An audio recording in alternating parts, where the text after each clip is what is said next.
ચીકુ પડ્યા ચીમડી ગયા પણ જીવ નો કાઢ્યું તે નો કાઢ્યું. આ ચીકી શિયાળામાં લાવ્યો તો બગડી જાય, કોઈના મોઢે નો જઈ. આવું તો આમનું કામ હે. એને નો ભાવે એટલે માછલી ચડાવીને મૂકી દેવાની.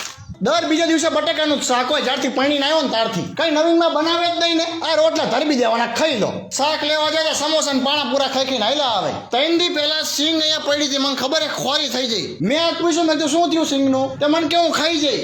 ખાઈ નથી નાખી દીધી છે. તમે એમ કહો કે કઈ લાવતા નથી, પણ શું લાવે? તમારે ખાવું જ નથી. તમારી ઘડિયાળ ક્યાં ગઈ? ટેબલ સાફ કરી તો કઈ જડે મને. અને રસોડાના ડબ્બા આયા હું મૂકો નાસ્તા કરી બીજા મૂકી આવતો હોય તો પાછો નકરો આખો દી મોબાઈલ ટીચ કરે છે. કાલે સમાચારમાં આવતું એક જણા આંખનું કેન્સર થયું, આખું વહી જશે આમને આમ. તો હોય જી કઈ જણે જ નહીં, બધું યા એવા ખોઈ દે ને અલગ અલગ જગ્યાએ. હાથે મને કીધું એટલું હાચવીને મૂકી દે ને કે જોઈદાર જડે જ નહીં. આયા પંખા લાઈટું બરે હે, બાર પડારા નથી કરવા, બંધ કર. અહીંયા લાઈટ બિલ મારા ભરવું પડે હે. આ પાણી બાટલે તો ભરીને મૂકો. પીવું હોય ઘાટું પાણી તો શું પીવે?